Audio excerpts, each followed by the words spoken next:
Selamat siang, salam sejahtera untuk kita semua. Sini kami dari kelompok 6, mata kuliah Dinamika dan Kinematika Teknik. Selaku dosen pengampunya yaitu Bapak Tino Hermanto. Kami mengucapkan terima kasih banyak kepada Bapak karena melalui judul ini kami dapat menggali informasi atau pemahaman tentang hal-hal yang belum kami ketahui. Dan adapun tugas yang diberikan berjudul biomekanika, dan adapun anggota kelompoknya yaitu saya sendiri Sopranto Siaan, kemudian Dimas Syaputra, kemudian Daniel Utajulu, dan Di Fernando, dan Saulus Marbun, dan kemudian Diki Zulkarnain, dan kemudian Nawan Purba, dan yang terakhir Amadai Supayo. Nah, di sini kami merangkup yaitu tujuan pembahasan kami mengetahui pengertian dari bidang ilmu biomekanika, dan kemudian untuk mengetahui beberapa bidang ilmu yang berkaitan dengan bidang ilmu biomekanika, dan kemudian mengetahui kontribusi biomekanika terhadap beberapa bidang kesehatan, teknologi, dan lain-lain.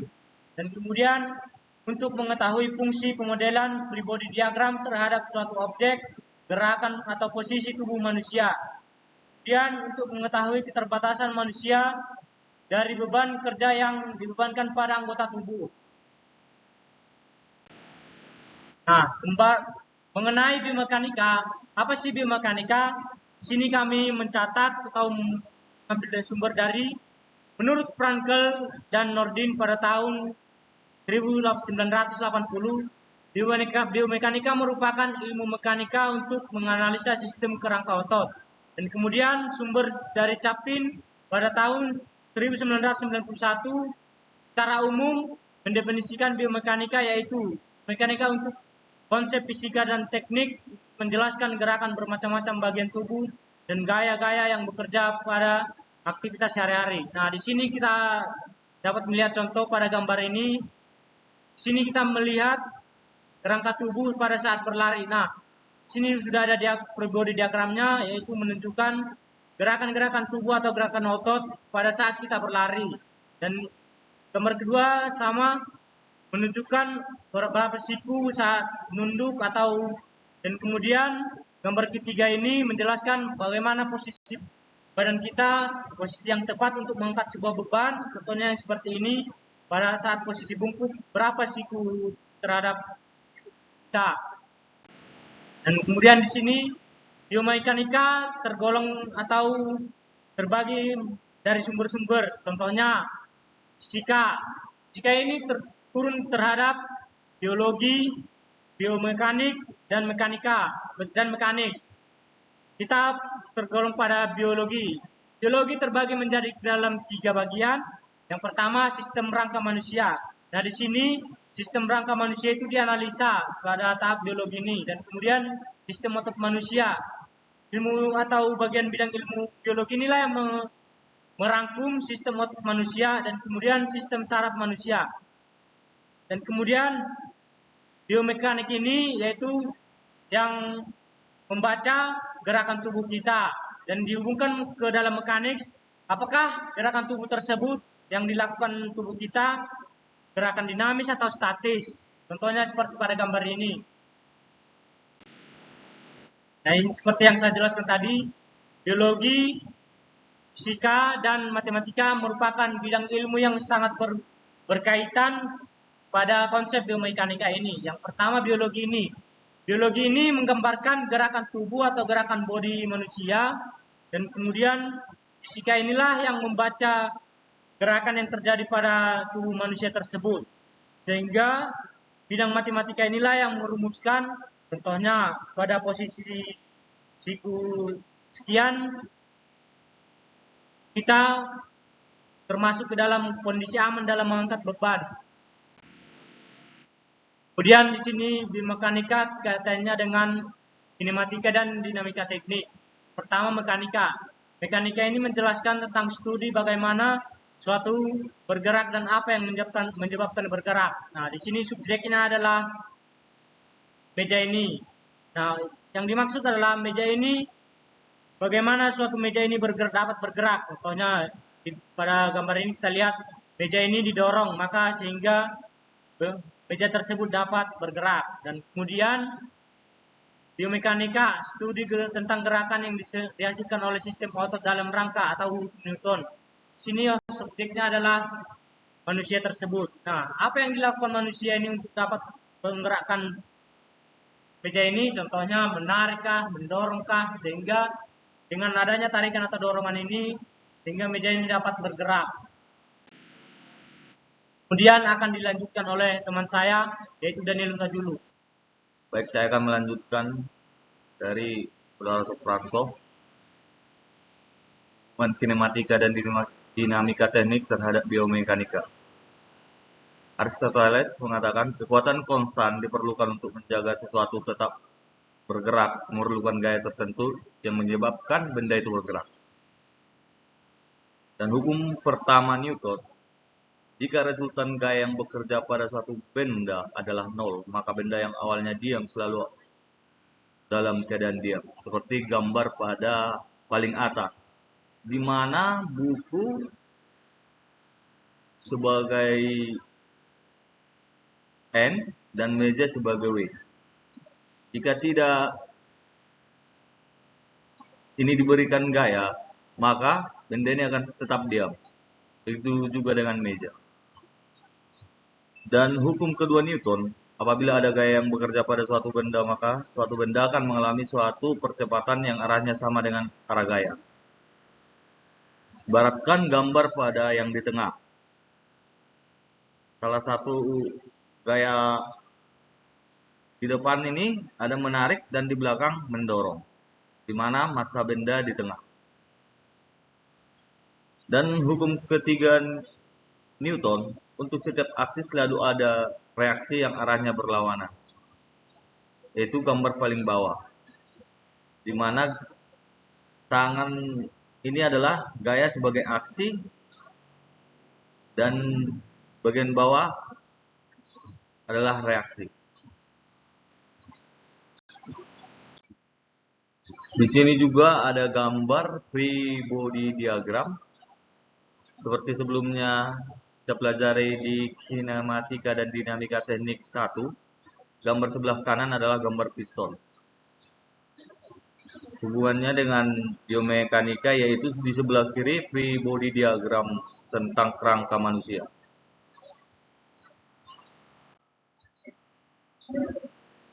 Model biomekanika menerapkan konsep mekanika teknik pada fungsi tubuh untuk mengetahui reaksi otot yang terjadi akibat tekanan beban kerja.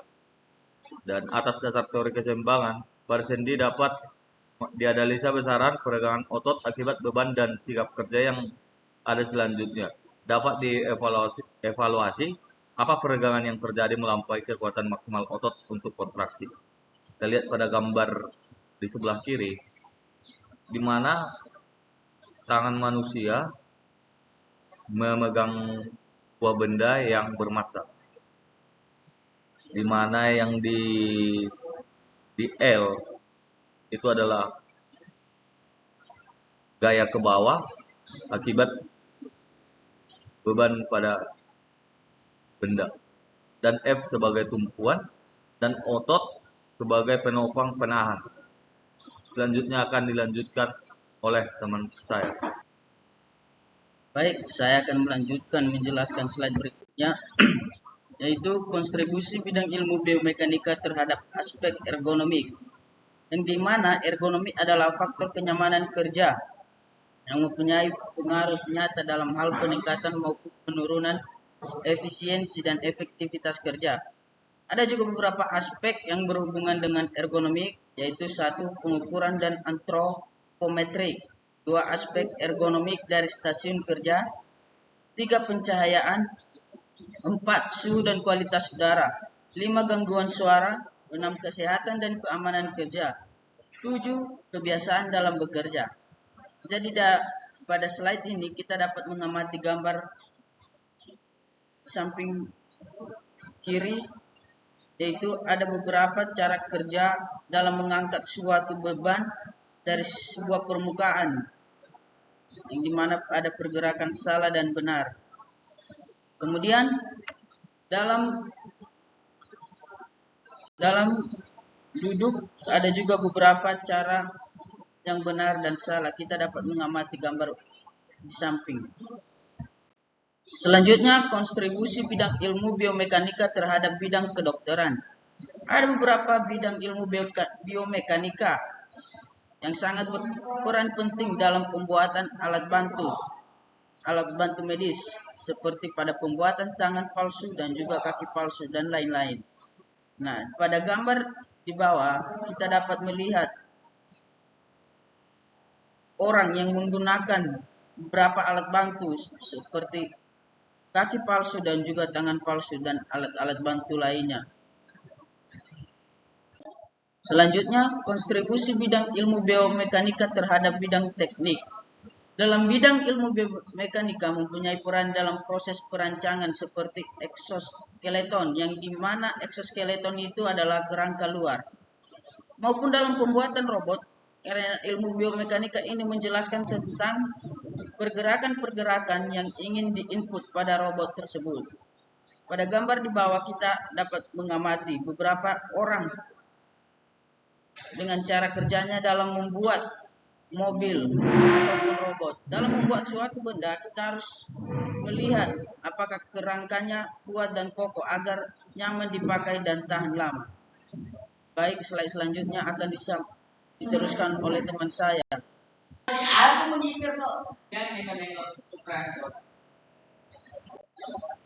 Baik, saya akan melanjutkan slide yang sudah dijelaskan teman saya tadi. Model matematika biomekanika.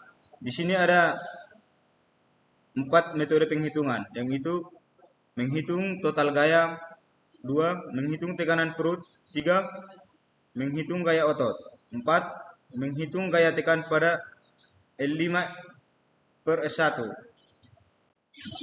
Nah, di sini ada rumus yang menghitung W total, yang dimana W total itu menghitung gaya total, sama dengan W0 ditambah 2WH ditambah 2WLA ditambah 2WUA ditambah WT.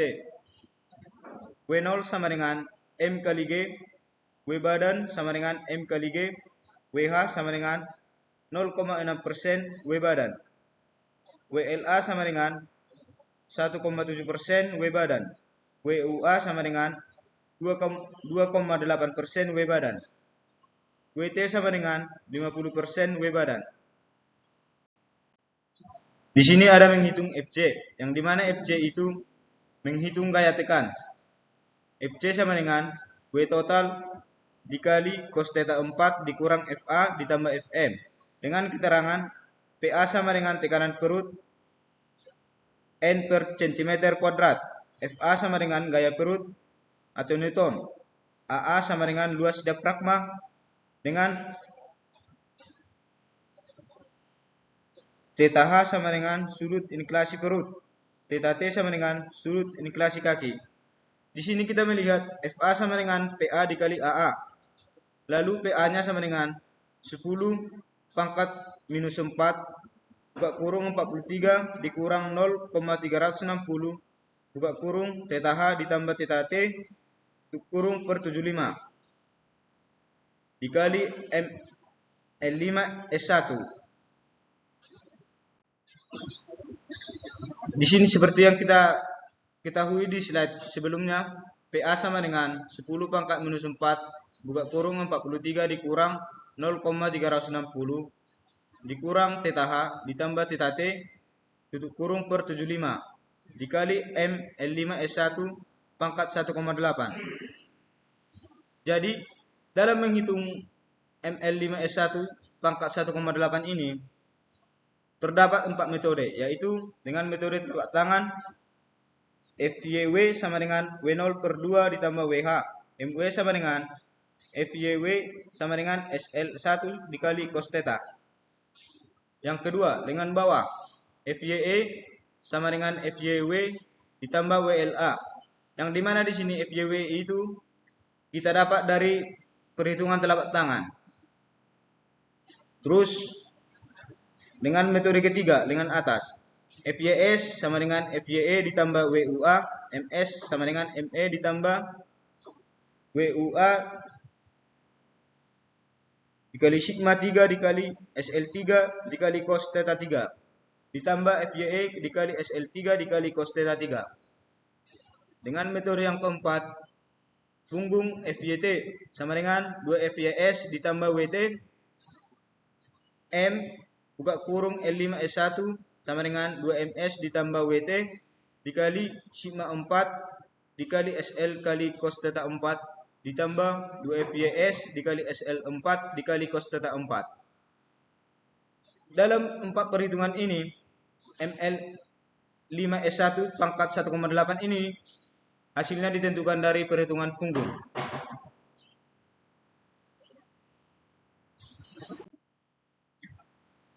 Di sini lagi ada menghitung FC. FC itu tadi menghitung gaya total tekanan. Sama dengan W total dikali cos theta 4 dikurang FA ditambah FM. Dalam menghitung FM ini terdapat rumus FM sama dengan ML5 per S1 dikurang FA dikali D per E. Dengan keterangan FM sama dengan gaya otot pada spinal erector dengan satuan Newton. E sama dengan panjang lengan momen otot spinal erector dari L5S1 dengan estimasi 0,05. ML5 per S1 MT momen resultan pada L5S1. FA sama dengan gaya perut dengan satuan Newton. D sama dengan 7 ditambah 15 kurang 7 dengan theta 4 per 90 derajat. Jarak dari gaya perut ke L5S per S1. Baik, saya melanjutkan presentasi dari teman saya yang sebelumnya. Selanjutnya kita masuki contoh soal biomekanika. Yaitu soalnya adalah seorang pekerja mengambil kotak yang memiliki berat 60 kg di mana berat badannya sebesar 65 kg. Jarak pergelangan tangan ke pusat massa benda adalah 0,07 meter, theta 1 sama dengan 20 derajat. Jarak pergelangan tangan siku sama dengan 0,28 meter dengan theta 2 sama dengan 20 derajat. Jarak siku ke bahu sama dengan 0,3 meter dengan theta 3 sama dengan 80 derajat. Jarak bahu ke L5 atau S1 sama dengan 0,36 meter dengan theta 4 45 derajat. Sudut inklinasi perut 45 derajat, sudut inklinasi paha 50 derajat. Hitunglah gaya tekan pada L5 S1 tersebut. Nah, di slide kita dapat melihat tabel yang berada di sini dan sudah disediakan lambda 2 sama dengan 0,43, lambda 3 sama dengan 0,436, lambda 4 sama dengan 0,67. Dan di tabel ini sudah disediakan tentang jarak segmen tubuh serta sudut derajat.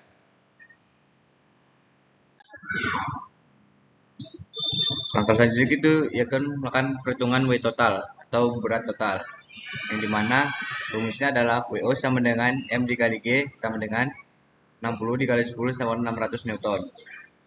W badan atau berat badan sama dengan M dikali G sama dengan 65 dikali 10 sama dengan 650 Newton.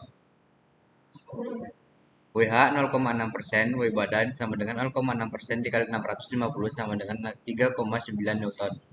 WLA sama dengan 1,7%, berat badan sama dengan 1,7% dikali 650 sama dengan 11,05 Newton. WUA sama dengan 2,8% sama dengan W badan 2,8% dikali 650 sama dengan 18,2 Newton.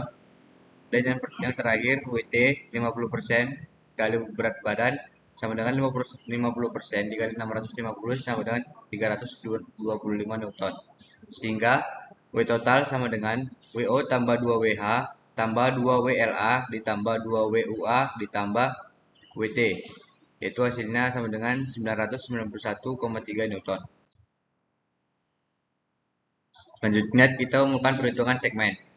Perhitungan segmen yang kita lakukan adalah pada telapak tangan, segmen lengan bawah, segmen lengan atas, dan segmen punggung.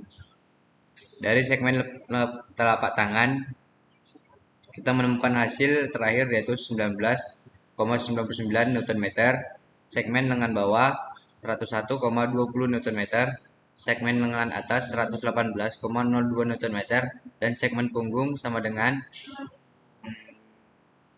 991,3 Newton. Nah, dari hasil perhitungan ini kita harus melakukan perhitungan segmen secara berurut melalui telapak tangan. Yang pertama telapak tangan dan yang paling terakhir adalah segmen punggung, karena perhitungan segmen sebelumnya, perhitungan segmen selanjutnya memerlukan hasil dari perhitungan segmen sebelumnya. Selanjutnya kita tuh melakukan perhitungan tekanan perut, yaitu di mana PA sama dengan 10 pangkat minus 4 dikali 43 dikurang 0,360 dikali H tambah sudut perut tambah ml5 per S1 pangkat 1,8. PA sama dengan 10 pangkat minus 4, 43 dikurang 360, 45 dikali 45 tambah 50 dikali 461,1 pangkat 1,8 per 75. Mana PA hasilnya adalah 0,73 Newton per cm kuadrat. Gaya perut yaitu FA sama dengan PA dikali AA. FA sama dengan 0,73 dikali 465. FA sama dengan 339,45 Newton. Lalu gaya otot spindal erektor. FM sama dengan L5S1 dikurang FA dikali D per E, yaitu 461,8 dikurang 339,49 dikali 0,11 per 0,05, hasilnya adalah 8.475,21 Newton. Gaya kompresi atau tekanan pada L5S1 yaitu VC sama dengan W total dikali cos theta kurang FA tambah FM sama dengan 991 dikali cos 45 derajat dikurang 339,45 ditambah 8.475,21 yaitu 8.836,71 Newton. Nah, sementara berat yang bisa kita angkat yang secara aman yaitu adalah beratnya 6.370 Newton. Berarti dapat kita simpulkan bahwa massa yang diangkat pada slide sebelumnya, massa yang diangkat oleh orang tersebut telah melewati batas atau tidak aman dalam konsep biomekanika. Lalu kita masuki slide berikutnya, yaitu dari presentasi kami yang sudah lakukan di kelas, ada menimbulkan pertanyaan-pertanyaan dari teman, yaitu dari kelompok 2 hari Ramadan, yaitu pertanyaannya apa saja manfaat biomekanika dalam menganalisis gerakan. Dan saya akan menjawab pertanyaan tersebut, yaitu manfaat dari biomekanika itu sendiri adalah kita dapat menganalisis gerakan kita dengan sudut yang seberapa aman kita tentu dapat melakukan gerakan tersebut. Jadi kita akan dapat meminimalisir kemungkinan terjadinya cedera di tubuh kita. Selanjutnya pertanyaan kedua yaitu dari kelompok 3 atas nama Berlinton Munte. Pertanyaannya, bagaimana posisi memanah yang aman apabila dihubungkan dengan konsep biomekanika? Jadi posisi memanah yang dihubungkan dengan konsep biomekanika itu sendiri yaitu, jadi kita harus memperhitungkan dengan sudut berapa kita memanah, sudut berapa sudut kita dalam memegang anak panah, dan dengan kekuatan berapa kita memegang anak panah tersebut agar kita terhindar dari cedera ataupun terkena dari anak panah tersebut. Dan pertanyaan ketiga yaitu dari kelompok 9 atas nama Boni Alfredo Siombing, yaitu pertanyaannya apa kekurangannya dari penerapan konsep biomekanika dalam kehidupan sehari-hari. Nah, kekurangan dari konsep biomekanika ini dalam kehidupan sehari-hari yaitu adalah kurangnya kesadaran di diri kita sendiri tentang pentingnya konsep biomekanika. Kita terlalu menganggap remeh tentang konsep biomekanika ini sendiri karena ya mungkin kita merasa hebat dengan apa yang kita bisa angkat sehari-hari. Dan terakhir adalah kesimpulan. Jadi kesimpulan dari kelompok kami adalah Biomekanika adalah suatu bidang ilmu yang menggunakan hukum-hukum fisika dan konsep keteknikan untuk mempelajari gerak yang dialami oleh beberapa segmen tubuh dan gaya-gaya yang terjadi pada bagian tubuh selama aktivitas normal. Dengan kehadiran ilmu fisika dan konsep keteknikan dalam bidang ilmu biomekanika ini, diharapkan mampu menggambarkan atau menerangkan batas-batas gerakan kerja yang dapat dilakukan oleh tubuh, sehingga kita mampu mengetahui seberapa berat beban yang dapat diangkat atau dipindahkan oleh tubuh dengan berbagai posisi.